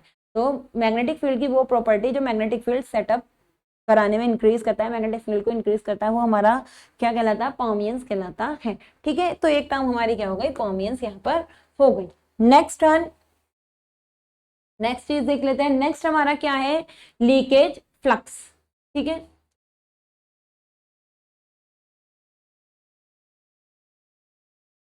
Leakage flux. फ्लक्स को किससे शो करते हैं, फाई से शो करते हैं। लीकेज को दिखाना है तो फाई एल यहाँ पर लिख दो। ठीक है, लीकेज फ्लक्स क्या होता है, देखो मान लो कोई मैग्नेटिक सर्किट है, कोई ये मैग्नेटिक सर्किट है हमने यहाँ पर मान लिया, और इसमें कोई कॉइल हमने क्या कर रखी है, यहाँ लपेट रखी है। तो इसमें जो ये फ्लक्स फ्लो कर रहा है, ये तो टोटल फ्लक्स हो गया कि मान लो इसमें ये क्या कर रहा है, 5 फ्लक्स फ्लो कर रहा है सारे में। ठीक है, तो जो ये हमारा क्या हो गया, टोटल फ्लक्स हो गया, या ये कह सकते हैं जितना फ्लक्स हमारा इससे जा रहा है, जितना फ्लक्स हमारा इस कॉइल से जाएगा, वो वाला फ्लक्स तो हमारा होता है यूजफुल फ्लक्स। जितना फ्लक्स हमारा किससे फ्लो होता है, कॉइल से, मतलब ये मैग्नेटिक सर्किट से, मैग्नेटिक सर्किट में से, कोर में से जितना फ्लक्स फ्लो करता है वो फ्लक्स होता है हमारा यूजफुल फ्लक्स। लेकिन जैसे ये कॉइल यहाँ लपेट रखी है, कुछ फ्लक्स हमारा क्या चला जाता है, ऐसे साइड से चला जाता है। कुछ फ्लक्स हमारा ऐसे क्या निकल जाता है, साइड से निकल जाता है। ये फ्लक्स कॉइल से तो जा रहा है, देखो कॉइल को तो कट कर रहा है, लेकिन ये फ्लक्स हमारा किससे नहीं जा रहा, कोर से नहीं जा रहा। मैग्नेटिक फील्ड में जो मैग्नेटिक सर्किट है, कोर है, कोर से नहीं जा रहा। तो ये वाला फ्लक्स हमारा होता है लीकेज फ्लक्स। ये हमारा कौन सा होता है, लीकेज फ्लक्स। लीक हो गया मतलब वो, ये कहां से कोर हो, क्या कहां से लीक हो गया, कोर से। तो जो फ्लक्स हमारा कोर से ना जाके कोर के किनारे किनारे से कॉइल से होके चला जाता है, वो हमारा फ्लक्स क्या होता है, लीकेज फ्लक्स। एक तरीके से एयर से जा रहा है, यहाँ कॉइल नहीं है अंदर, यहाँ कॉइल नहीं है, हवा है, यहाँ एयर है, तो एयर से जा रहा है, कोर से नहीं जा रहा है, ये हमारा होता है लीकेज फ्लक्स। और जितना फ्लक्स हमारा क्या जाता है, कोर से जाता है, वो हमारा क्या होता है, यूजफुल फ्लक्स। तो टोटल क्या हो गया हमारा, टोटल हमारा क्या हो गया, ऑल फ्लक्स गिवन फ्लक्स, या टोटल जनरेटेड फ्लक्स हो गया। तो एक हमारा होता है यूजफुल फ्लक्स और एक हमारा क्या होता है, लीकेज फ्लक्स। ठीक है, और एक फ्लक्स होता है, मान लो ये सर्किट यहां से हट रहा होता, मान लो ये सर्किट हमारा यहां से क्या होता, हट रहा होता, तो तब इस कंडीशन में यहाँ एक लीकेज है ना, देखो यहाँ क्या है, एक लीकेज है। तो इस कंडीशन में यहाँ एक क्या बन जाता है, एयर गैप बन जाता है, एयर गैप बन जाता है। इस कंडीशन में क्या होता है, कब कुछ फ्लक्स तो चलो हमारा ऐसे चला गया, लेकिन कुछ फ्लक्स यहाँ ऐसे साइड से भी जाता है। तो ये जो साइड से फ्लक्स ऐसे जा रहा है, इसने हमारा एयर गैप दिखने में तो इतना था, इसने एयर गैप कितना कर दिया, बड़ा कर दिया ना, इतने की जगह एयर गैप यहां तक फैला दिया। यहां पर जो अगर हम लीकेज फ्लक्स दिखाते कि सर्किट से नहीं जा रहा, एयर गैप बस ये होता, एयर गैप में से फ्लो करने वाला, एयर में से फ्लो करने वाला ही तो लीकेज है, लेकिन ये फ्लक्स यहां से भी जा रहा है, सर्किट को क्रॉस कर रहा है यहां से भी, तो इसका मतलब इसने जो एयर गैप था उसको थोड़ा और क्या कर दिया, बढ़ा दिया। तो ये वाला जो फ्लक्स होता है, ये वाला फ्लक्स होता है फ्रिंजिंग फ्लक्स। क्या होता है, फ्रिंजिंग फ्लक्स, जो हमारे एयर गैप जितना रियल में है उससे इसको क्या कर देता है, बढ़ा देता है। ठीक है, ये हमारा क्या होता है, फ्रिंजिंग फ्लक्स होता है। ठीक, एक हमारा होता है जैसे लीकेज फ्लक्स हमने पढ़ा ना, तो यहाँ होता है हमारा लीकेज कॉफिशिएंट। क्या होता है, लीकेज कॉफिशिएंट, लीकेज कॉफिशिएंट, इसे हम शो करते हैं लैम्डा से। किससे हम शो करते हैं इसे, लैम्डा से शो करते हैं, चाहे इसे ऐसे लीकेज कॉफिशिएंट करके लैम्डा से क्या कर सकते हो, यहाँ पर भी शो कर सकते हो। अब ये लीकेज कॉफिशिएंट तुम्हें क्यों दिखाया, लीकेज कॉफिशिएंट सेम जैसे यहाँ पर लीकेज का पढ़ रहे हैं, ऐसे ही हमारा क्या होता है, लीकेज कॉफिशिएंट होता है। कहीं कहीं पे इसे लीकेज कॉफिशिएंट की जगह क्या भी लिखा होगा, लीकेज फैक्टर भी लिखा हो सकता है। ठीक है, तो ये हमारा किसका फैक्टर है, किसके बारे में बता रहा है, ये लीकेज के बारे में बता रहा है। इसका टोटल फ्लक्स कहा था, एक टोटल फ्लक्स होगा इसमें। ठीक है, उस टोटल फ्लक्स में से कुछ ही फ्लक्स, मतलब कुछ फ्लक्स काम आया, कुछ फ्लक्स हमारा किससे चला गया, एयर से चला गया। तो यही हमारा ये होता है लीकेज कोफिशिएंट या लीकेज फैक्टर की value. Total flux, total flux produce लिखो या टोटल फ्लक्स लिखो, total flux divide by useful flux. तो टोटल फ्लक्स और यूजफुल फ्लक्स का जो रेशियो होता है वो हमारा क्या शो करता है, लीकेज कॉफिशिएंट या लीकेज फैक्टर को शो करता है। अब देखो टोटल फ्लक्स हमेशा ज्यादा होगा, यूजफुल फ्लक्स थोड़ा सा कम होगा, जो एयर गैप में से चला गया, लीकेज हो गया, तो इसलिए इसकी वैल्यू हमेशा 1 से क्या होती है, बड़ी होती है। तो ये क्या है हमारा लीकेज फ्लक्स के बारे में। नेक्स्ट जो हमारा पॉइंट है, नेक्स्ट हम किसके बारे में बात करते हैं, बीएच कर्व। क्या होता है, बीएच कर्व या मैग्नेटाइजेशन कर्व। देखो अगर हम बीएच कर्व ड्रॉ करते हैं, अगर हम क्या कर रहे हैं, बीएच कर्व ड्रॉ कर रहे हैं, मैग्नेटिक फील्ड की इंटेंसिटी और बी, तो हमें पता है जैसे जैसे हम मैग्नेटिक फील्ड की इंटेंसिटी बढ़ाते हैं, करंट बढ़ता है, तो उसमें मैग्नेटिक फील्ड जो सेटअप होगा वो भी बढ़ेगा, फ्लक्स बढ़ेगा, फ्लक्स बढ़ेगा तो बी बढ़ेगा। बी इज इक्वल्स टू क्या बताया था, फाई अपॉन ए बताया था। तो फ्लक्स जितना इंक्रीज होगा हमारा बी भी क्या होगा, इंक्रीज होगा। तो अगर हमारा मटेरियल नॉन मैग्नेटिक है, या मटेरियल हमारा किसमें, एयर में है, या मैग्नेटिक हमारा मटेरियल कैसा है, नॉन मैग्नेटिक मटेरियल है, तो नॉन मैग्नेटिक मटेरियल की कंडीशन में जो बीएच कर्व होता है वो हमेशा क्या होता है, लीनियर होता है। कैसा होता है, लीनियर। किसके लिए, नॉन मैग्नेटिक मटेरियल के लिए। नॉन मैग्नेटिक मटेरियल के केस में हमारा क्या होता है, जो बीएच कर्व मिलता है वो हमेशा कैसा मिलता है, लीनियर मिलता है। क्यों, जैसे जैसे एच बढ़ाते जाते हैं ऐसे ऐसे ही बी की वैल्यू क्या होती जाती है, बढ़ती जाती है नॉन मैग्नेटिक में। या फिर हमारा ऑल्टरनेटिंग ये नहीं है, अगर हमारा जो करंट है वो ऑल्टरनेटिंग नहीं है, कैसा है, टाइम की रिस्पेक्ट में चेंज नहीं हो रहा, और अगर टाइम की रिस्पेक्ट में चेंज ही नहीं हो रहा तो अभी हम क्या कहेंगे, हमारा जो बी मिलेगा वो कैसा मिलेगा, कॉन्स्टेंट ही मिलेगा, लीनियर मिलेगा। ठीक है, और ये हमारा किसमें भी होता है, अगर आइडियल मैग्नेटिक सर्किट हो, यहाँ भी बीएच कर्व हम लीनियर मान। लेकिन अगर हमारा जो मटेरियल है वो मैग्नेटिक मटेरियल है, तो मैग्नेटिक मटेरियल के केस में हमने पढ़ा था ना, B is equals to mu H होता है, और म्यू इज इक्वल्स टू क्या होता है, mu nought mu R into H होता है। इसका मतलब अगर हमारा मैग्नेटिक फील्ड किसी रिलेटिव मैग्नेटिक सर्किट का, कोई किसी चीज का मैग्नेटिक सर्किट बना हुआ है, आयरन सिलिकॉन स्टील किसी का भी, उस केस में अगर हम देखें, अगर हम एच की वैल्यू इंक्रीज करें तो हमारा जो बी है लीनियरली नहीं बढ़ेगा, वो हमारा किसी वैल्यू के साथ क्या करेगा, इंक्रीज करेगा इस तरीके से। और एक टाइम ऐसा आता है जब इसकी वैल्यू क्या हो जाती है, कांस्टेंट हो जाती है। इसका मतलब ये एक टाइम मान लो ऐसा आया, एच की एक वैल्यू ऐसी आई जिसके बाद हमारी ये क्या हो गया, कांस्टेंट हो गया। तो यहाँ हम कहते हैं कि अब हमारी जो कोर है जिसमें हमने मैग्नेटिक फील्ड अप्लाई करा है, उसमें जो फ्लक्स डिस्ट्रीब्यूशन है, जो फ्लक्स है वो कैसा हो गया, मैग्नेटिक फ्लक्स वो कांस्टेंट हो गया है, कि कोर सैचुरेट हो गई। अब इससे ज्यादा फ्लक्स इसमें और क्या नहीं हो सकता, सेटअप नहीं हो सकता।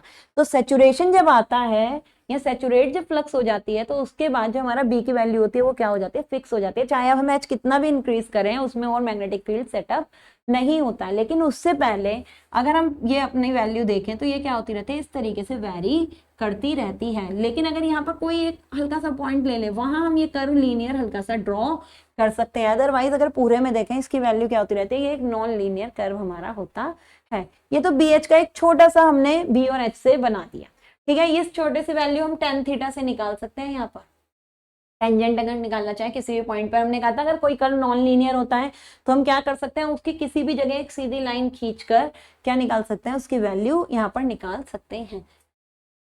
नेक्स्ट हम पढ़ते हैं हिस्टेरेसिस।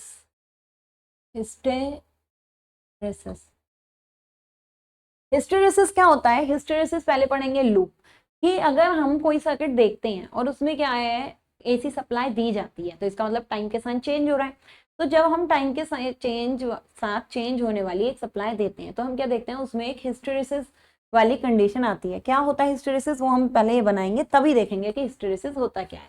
तो हम बनाते हैं एक कर्व, किसके बीच में, सेम बी और एच के बीच में। किसके बीच में, बी और एच। यहाँ पर वाई एक्सिस में वो चीज लेते हैं जो वेरी हो रही है और एक्स एक्सिस में जो हम वेरी कर रहे हैं। तो हमने यहाँ क्या ले लिया, बी एच कर्व ले लिया। अब हम क्या कर रहे हैं, हमने क्या करा, कोई मैग्नेटिक सर्किट को इंटेंसिटी बढ़ाई, सप्लाई बढ़ाई, करंट बढ़ी तो उसका मैग्नेटिक फील्ड क्या हुआ, इंक्रीज हो गया। तो हम देखते हैं कि जब हम एच को बढ़ाते हैं तो बी की वैल्यू भी क्या होती है, बढ़ती है, और नॉन लीनियर बढ़ती है। अभी हमने पीछे बी एच कर्व से देख लिया कि इसकी वैल्यू क्या हो गई, इस तरीके से नॉन लीनियरली क्या हुई, इंक्रीज हुई। और एक टाइम ऐसा आता है, एच की एक वैल्यू ऐसी आती है, मैक्सिमम वैल्यू भी इसे कह सकते हैं या कुछ भी, कि इस वैल्यू से ज्यादा हम अगर इसकी वैल्यू करें तो भी ये कर्व क्या आएगा, कांस्टेंट ही आ गया। तो हमने सैचुरेशन होने तक इसकी वैल्यू क्या करी, इंक्रीज करी। तो इस वैल्यू पे जो हमें मैग्नेटिक फील्ड मिला वो क्या मिलता है, BM।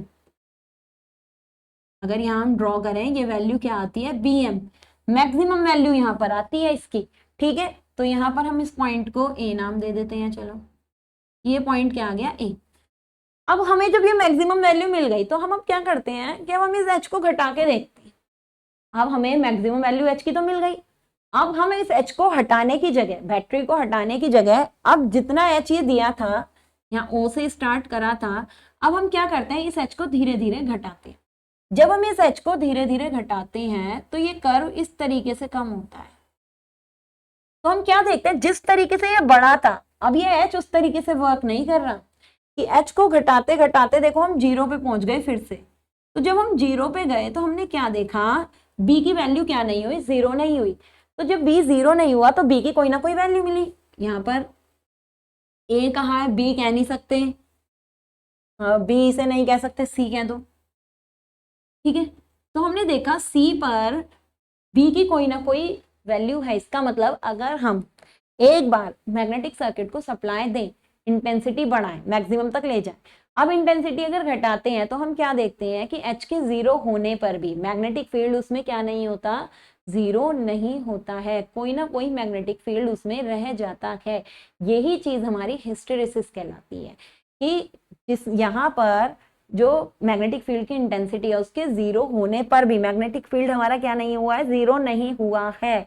यहाँ भी H को बढ़ाएंगे तो H और B का आपस में क्या होना, लैग करना, B का H से क्या करना, लैग करना, ही क्या कहलाता है, हिस्टेरेसिस कहलाता है, ठीक है। Lagging behind B, lagging behind H, ठीक है। किससे लैग कर रहा है, H से। जो ये B H से लैग कर रहा है, ये प्रोसेस हमारा क्या कहलाता है, हिस्टेरेसिस कहलाता है। तो ये C पर इसमें क्या हो गई, कोई ना कोई एक मैग्नेटिक फील्ड इसके अंदर स्टोर रहा। तो ये जो क्वालिटी होती है इस मटेरियल की, कि इलेक्ट्रिक फील्ड के इंटेंसिटी के, मैग्नेटिक फील्ड की इंटेंसिटी H के 0 होने पर भी मैग्नेटिक फील्ड 0 नहीं हुआ, ये जो इसकी प्रॉपर्टी होती है ये कहलाती है रेमेनेंस। क्या कहलाती है ये प्रॉपर्टी, रेमेनेंस या रिटेंटिविटी, रेमेनेंस ऑफ मैग्नेटिक सर्किट या रिटेंटिविटी, ये चीज हमारी कहलाती है, ठीक है। ये क्या है, रिटेंटिविटी या रेमेनेंस। अब हम क्या, हमें इसे खत्म करना है, 0 करना है, तो हमने क्या करा, माइनस में सप्लाई दी। हमने ये वैल्यू अब किस में दी, माइनस में दी। तो जब हम इसे, चाहे इसे HC लिख, जब हम इसे हम माइनस में ले गए तो हम क्या करते हैं, जैसे ही माइनस में ले गए इसकी वैल्यू अब धीरे धीरे क्या होनी शुरू हुई, घटनी शुरू हुई, घटनी शुरू हुई, घटनी शुरू हुई, इसकी वैल्यू यहाँ पे घटी। तो हमने ये चीज क्या नोट करी कि यहाँ पे तो h की कोई और वैल्यू है, यहाँ पर चाहे इसे c मत कहो, इसे खाली h कह दो, c इन्हें कह दो,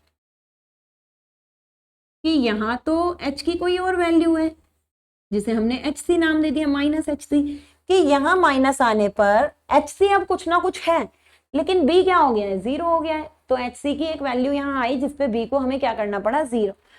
तो ये जो रिटेंटिविटी इसके अंदर थी, जो रेमेनेंस इसमें था, उसको खत्म करने के लिए जितना हमें अपोजिट फोर्स लगाना पड़ा, ये फोर्स कहलाता है कोएर्सिव फोर्स। कौन सा फोर्स, कोएर्सिव फोर्स। और जो मटेरियल की प्रॉपर्टी है उसको हमने क्या कहा, कोएर्सिविटी, कोएर्सिविटी ऑफ मटेरियल।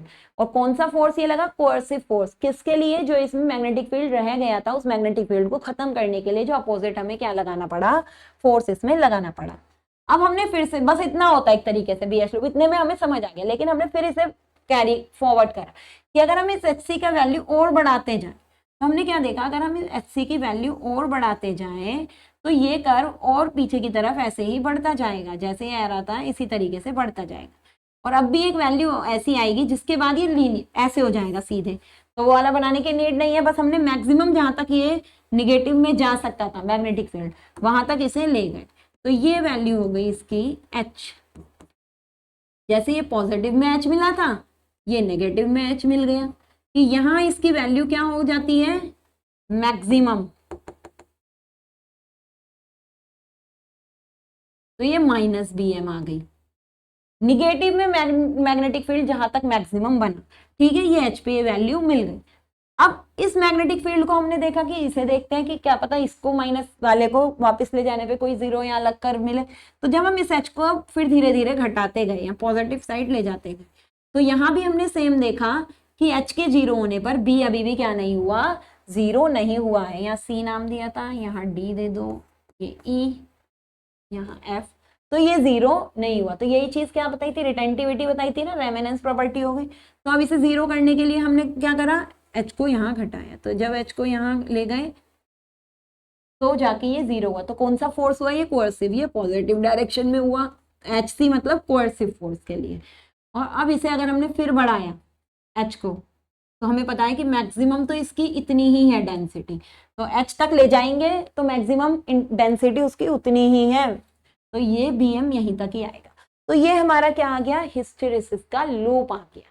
ये क्या आ गया हमारा, हिस्टेरेसिस लूप। लूप क्यों, क्योंकि एक बंद सर्किट, एक बंद साइकिल है हमारी, तो ये होता है हमारा हिस्टेरेसिस लूप। ये क्या हो गया, कोएर्सिव फोर्स। ये क्या हो गई, रिटेंटिविटी। ये OC या OF हमारा क्या है, एक तरीके से रिटेंटिविटी। और हमने क्या करा, O से A चले, C D E F G A, ये पूरा एक क्या हो गया, हिस्टेरेसिस लूप हो गया। तो हमने क्या देखा यहाँ पर कि हिस्टेरेसिस लूप जब बनाइए हमें क्या शो कर रहा है कि जब भी हम h की वैल्यू अप्लाई कर रहे हैं, तो h के एक बार मैग्नेटिक फील्ड इसमें देने के बाद अगर हम देखते हैं, क्या चीज हम देखते हैं कि h की सप्लाई हम बढ़ाएं या घटाएं, कभी भी b उसके साथ 0 नहीं होता। b हमेशा h से थोड़ा क्या रह जाता है, पीछे रह जाता है। तो b का h को लैग करना ही क्या कहलाता है, हिस्टेरेसिस कहलाता है। हिस्टेरेसिस क्या है, मैग्नेटिक फील्ड का मैग्नेटिक इंटेंसिटी को लैग करना ही हमारा हिस्टेरेसिस कहलाता है। ठीक है, ये हमारा हिस्टेरेसिस होता है। अब यहाँ पर हमने क्या देखा, लॉस होते हैं। अब हमारे कोर में कुछ क्या होते हैं, लॉस होते हैं, जिन्हें हम क्या कहते हैं, कोर लॉस या आयरन लॉस। आयरन या फिर क्या कहेंगे, कोर लॉस। ठीक है, आयरन लॉस या कोर लॉस, इन्हें कांस्टेंट लॉस भी कहते हैं। ये हमारे हमेशा कब होंगे, अगर हमारा टाइम वेरिंग सर्किट होगा। कोर लॉस, आयरन लॉस हमेशा कब होते हैं, जब हमारा टाइम वेरिंग होता है। टाइम वेरिंग का मतलब जो हमारी वेव है, सप्लाई है, वो हमेशा टाइम के साथ क्या करनी चाहिए, वेरी। अगर हमारा फ्लक्स या सप्लाई टाइम के साथ वेरी नहीं करेगी तो वहां पर हमारे क्या होगा, आयरन या कोर लॉस नहीं होंगे। तो इसके लिए हमारा टाइम वेरिंग फील्ड होना जरूरी होता है। टाइम वेरिंग फील्ड मतलब एसी सप्लाई, एक तरीके से हम कह सकते हैं कि जब मैग्नेटिक फील्ड या फिर फ्लक्स या फिर सप्लाई हमारी क्या करें, वेरी करे, वहीं पर हम ये कोर लॉस या आयरन लॉस क्या करते हैं, स्टडी करते हैं। तो कोर लॉस और आयरन लॉस को हम डिनोट करते हैं P से। ये हमारे दो पार्ट में डिवाइड होते हैं, एक हिस्टेरेसिस, हिस्टेरेसिस लॉस पीएच कह सकते हैं, और एक होता है eddy loss, eddy current loss, hysteresis और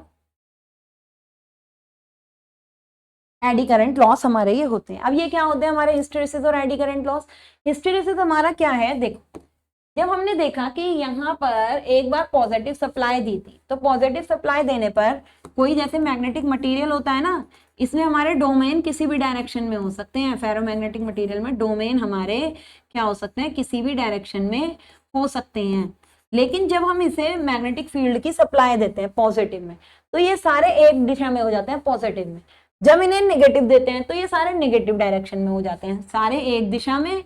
और जब निगेटिव डायरेक्शन देते हैं तो सारे निगेटिव डायरेक्शन में। ठीक है, तो यहाँ हिस्टेरेसिस वाले प्रोसेस से भी समझ सकते हो, जब हमने पॉजिटिव सप्लाई दी तो सारा मैग्नेटिक फील्ड एक डायरेक्शन में बना, जब हमने नेगेटिव सप्लाई दी तो धीरे धीरे सारा नेगेटिव फील्ड हमारा क्या बना, सारा मैग्नेटिक फील्ड दूसरी डायरेक्शन में बना। तो ये फील्ड बनता कम है एक डायरेक्शन से दूसरी डायरेक्शन, जब हमारे जो उसके डोमेन है, जो एटम है, वो पहले एक डायरेक्शन में जाते हैं, फिर फील्ड देने पर दूसरी डायरेक्शन में जाते हैं। तो हिस्टेरेसिस लॉस क्या होता है, जब हम किसी भी सर्किट को, मैग्नेटिक सर्किट को या कॉइल को इलेक्ट्रिक फील्ड देते हैं, जब हम उसे एसी सप्लाई देते हैं, तो एसी सप्लाई देने पर पॉजिटिव साइकिल में सारे डोमेन हमारे पहले एक डायरेक्शन में गए। फिर जब हमने नेगेटिव, जब सप्लाई चेंज हुई, एसी कहा था ना टाइम वेरिंग चाहिए, तो जैसे सप्लाई अपोजिट हुई तो सारे जो डोमेन थे वो सारे हमारे कौन सी डायरेक्शन में गए, अपोजिट डायरेक्शन में गए। पर लेकिन उन्हें कुछ समय तो लगता है एक डायरेक्शन से अपोजिट डायरेक्शन में जाने में। तो इसमें क्या होता है, जब वो सारे एक डायरेक्शन से दूसरी डायरेक्शन में जा रहे होते हैं, तो जो हमें कुल एनर्जी मिलती है, कुल पावर मिलती है, तो एक से दूसरी डायरेक्शन में जाने के लिए ये क्या करते हैं, कुछ पावर उनसे लेते हैं जो हमें मेन पावर मिल रही होती है।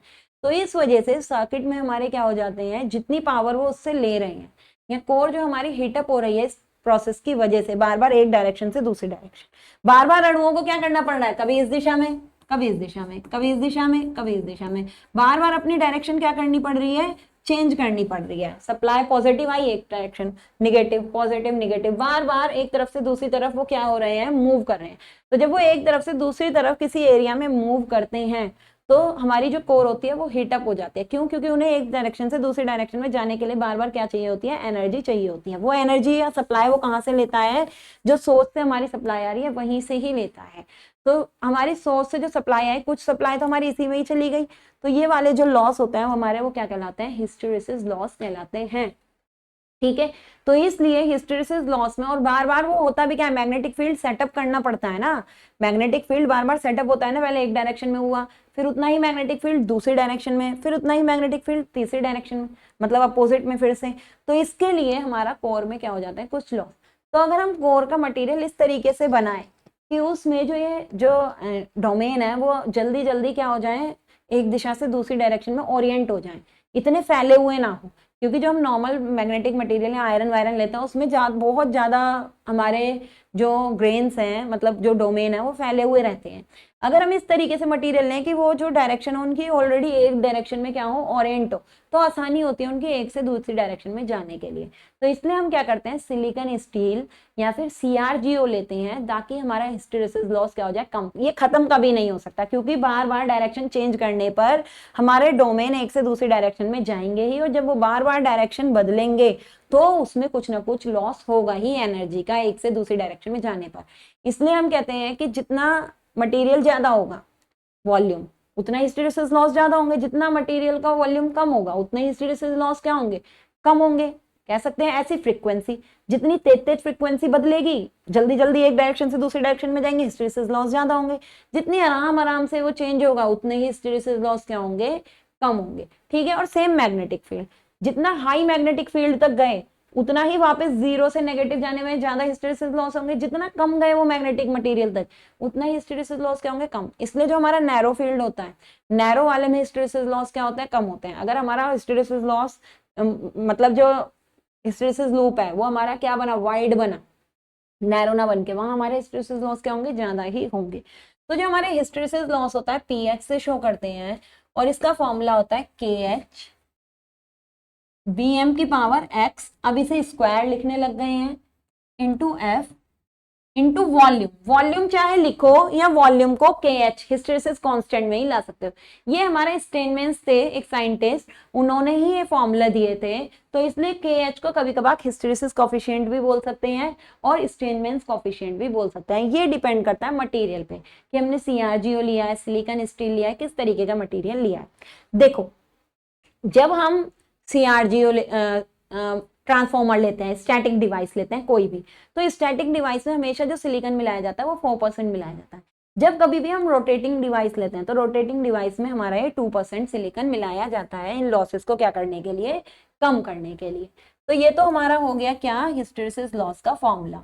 लॉस है, पावर का ही लॉस हो रहा है, तो यूनिट तो हमारी क्या होगी, वॉट ही होगी। ठीक है, BM क्या है, magnetic field, maximum magnetic field की डेंसिटी।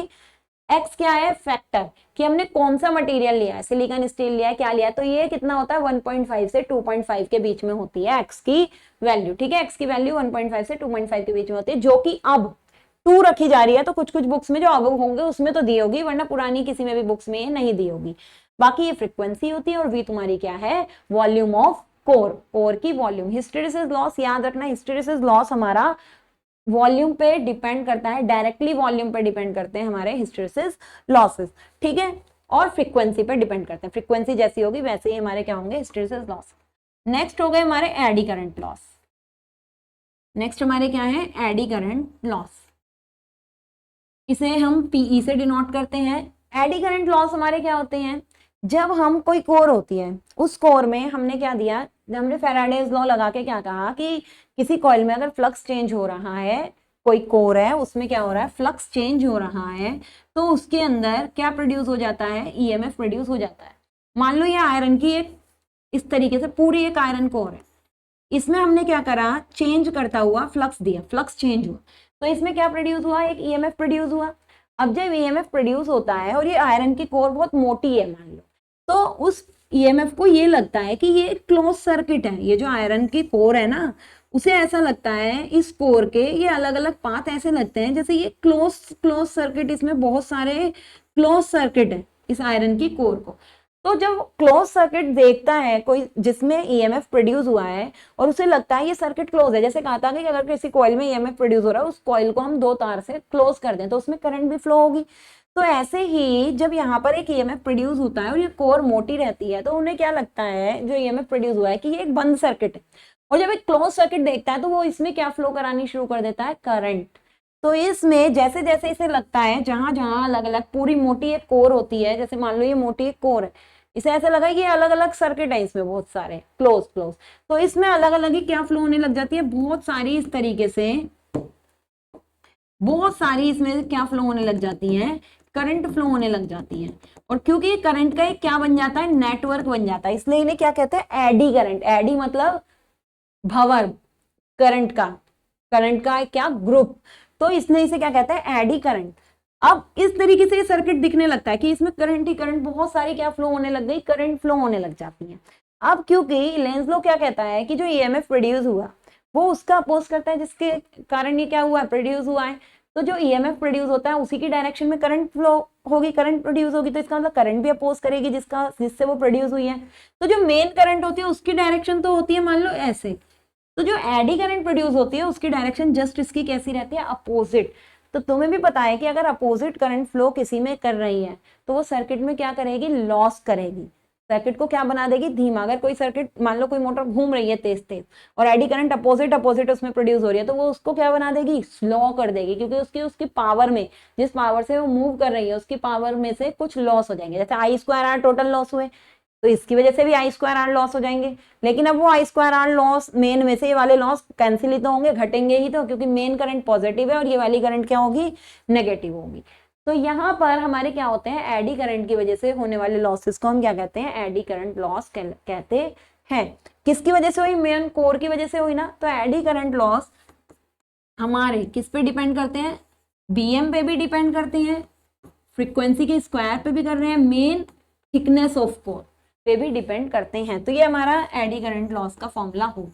कई बार T² को अलग ना दिखा के KE के अंदर लिख देते हैं और लिख देते हैं इस फैक्टर में ये चीजें इंक्लूड होती हैं। KE हमारा सेम एडी करंट कोफिशिएंट या फिर स्टेनमेंस कोफिशिएंट होता है। ठीक है, तो इस तरीके से हमें क्या करना है, अब ये मोटी कोर है ना, एडी करंट लॉस को कैसे कम करा जा सकता है, ये कोर क्या है, बहुत मोटी है, इस कोर को अगर हम पतले पतले पार्ट में क्या कर दें, डिवाइड कर दें और जोड़ के एक ही बनाए, ताकि सर्किट भी वही रहे और कोर को ऐसा भी ना लगे कि ये क्लोज सर्किट है। तो अगर हम कोर को क्या कर देते हैं, इस कोर को पतले पतले पार्ट में अपने आप ही इसका क्या कर देते हैं, लैमिनेशन। तो कोर को इस तरीके से हमने क्या कर दिया, पतले पतले थिक, बहुत थिन थिन 0.3 से 0.5 के आसपास, मतलब 0.5 से ये ऐसी रहती है 2 पॉइंट समथिंग तक, वो डिपेंड करता है कि कितने हर्ट्ज पे काम कर रहा है। और जितनी हाई फ्रीक्वेंसी होती है उतनी ही थिकनेस क्या हो जाती है, कम, और 0.01 0.03 ऐसी ऐसी थिकनेस होती है हाई पर। हाई पे थिकनेस बहुत पतली हो जाती है, और अगर हाई लो फ्रीक्वेंसी है तो थिकनेस थोड़ी मोटी होती है, जैसे हम कहते हैं 0.35 mm होती है हमारी कितनी पे, 50 हर्ट्ज पे, ठीक है। तो 0.3 से ऐसी 2 पॉइंट समथिंग तक इसकी mm में थिकनेस रहती है, फ्रीक्वेंसी पे डिपेंड करता है और अलग अलग सर्किट पे डिपेंड करता है। अब हम क्या करें, कोर को पतला पतला लैमिनेट कर दें, कि पतले पतले हिस्से में बांटें और उसे कोई आइसोलेटर लगा के, इंसुलेटर लगाकर उस पर क्या कर दें, ग्लू वगैरह लगाकर अगली कोर, फिर अगली कोर, अगली कोर इंसुलेट करके आपस में क्या कर दें, कंबाइन कर दें। अब उसे क्या लगता है, अब इसे एक बड़ा सर्किट ये नहीं लगता बल्कि छोटा सर्किट लगता है, जिसकी वजह से कई बार कोर में वो जो पतला पतला छोटा सर्किट बनाया सिर्फ उसी में ही करंट फ्लो करते, तो इतनी हाई करंट या इतनी हैवी करंट उस सर्किट में क्या नहीं करती, फ्लो नहीं करती। तो एडी करंट को कम करने का क्या तरीका है कि कोर को हम क्या कर दें, लैमिनेट कर दें। कोर को अगर लैमिनेट करेंगे तो उसे पूरा सर्किट क्या नहीं दिखेगा, क्लोज नहीं दिखेगा। ये खत्म नहीं हो सकते, क्योंकि जब कोर को लैमिनेट भी करा तो अब भी उसे कोई ना कोई सर्किट तो दिखा, हाँ पूरा सर्किट नहीं दिखा, क्योंकि जब कोर अलग कर दी तो पूरी मोटी कोर था उसे दिखी नहीं, लेकिन अब क्या दिखी, कम एडी करंट होगा, कि उसे पतली कोर कोई दिखी, तो उसमें फ्लो जो होगी करंट वो कैसी होगी, पहले की तुलना में कम, और टोटल एडी करंट भी कैसी होगी, कम होगी। तो इसलिए हम कोर को क्या कर देते हैं, अगर पतले पतले हिस्सों में बांटते हैं, लैमिनेट मतलब छोटे छोटे हिस्से में बांटें, लैमिनेट करें, फिर आपस में चिपकाएं, तो अब उसे पूरी को क्या नहीं लगेगा, पूरी एक कंप्लीट कोर नहीं लगेगी, जिसकी वजह से ईएमएफ भी उतना ही प्रोड्यूस हुआ, मेन करंट भी उतनी ही गई, लेकिन अब जो एडी करंट है उसकी वैल्यू पहले से क्या हो गई, बहुत कम हो जाती है। तो ये हमारे क्या कहलाते हैं, एडी करंट। किस किस पे डिपेंड करते हैं, मैग्नेटिक फील्ड की इंटेंसिटी, फ्रीक्वेंसी का स्क्वायर, थिकनेस पे। तो थिकनेस ही हमें कम करनी है, एडी करंट क्या हो जाएगी, कम हो जाएगी। तो ये हमारे क्या हो गया, मैग्नेटिक सर्किट के बारे में हो गया कि मैग्नेटिक सर्किट क्या होता है, उससे रिलेटेड जितनी चीजें अभी आगे तुम्हें यूज करनी है इस यूनिट में, उससे नेक्स्ट यूनिट में, वो सब इस सर्किट में यहाँ पर क्या कर दी गई है, पढ़ा दी गई है। और इसे अब तुम्हें क्या करना है, बस रिवाइज करना है और आगे वाले सर्किट को या आगे वाले चैप्टर को यहाँ पर कंटिन्यू करना है। ठीक, ये सब हमने, अच्छा ये यूनिट 2 यहाँ पर लिखा है, सॉरी ये यूनिट 3 है ट्रांसफॉर्मर की, ये हमारी किसकी है, यूनिट 3 ट्रांसफॉर्मर में है हमारा magnetic circuit. AC chapter AC से स्टार्ट करा था, ये हमारी किसके, अच्छा ये चीज ध्यान से देख लेना, ये हमारा किसमें है, यूनिट 3 में है। यूनिट 3 का ये पार्ट है ट्रांजिस्टर का, जिसका पहला टॉपिक क्या है, मैग्नेटिक सर्किट है। ठीक, अब हम इसमें क्या पढ़ेंगे, सेकंड ट्रांसफॉर्मर से स्टार्ट करेंगे। ट्रांसफॉर्मर पढ़ने से पहले ये सारी चीजें हमें पता होनी जरूरी थी, इसलिए हमने क्या करा, ये सारा पार्ट आपको पहले ही बता दिया। अब जो जो चीजें इसमें से यूज होंगी वो सारा सेकंड मतलब थर्ड फोर्थ आगे की यूनिट में देखेंगे। ठीक है, तो ट्रांसफॉर्मर हम पढ़ेंगे हम नेक्स्ट लेक्चर में। इस लेक्चर को हम इसी टॉपिक के साथ खत्म करते हैं। अब आपसे मिलेंगे अगले लेक्चर में, तब तक के लिए गुड बाय।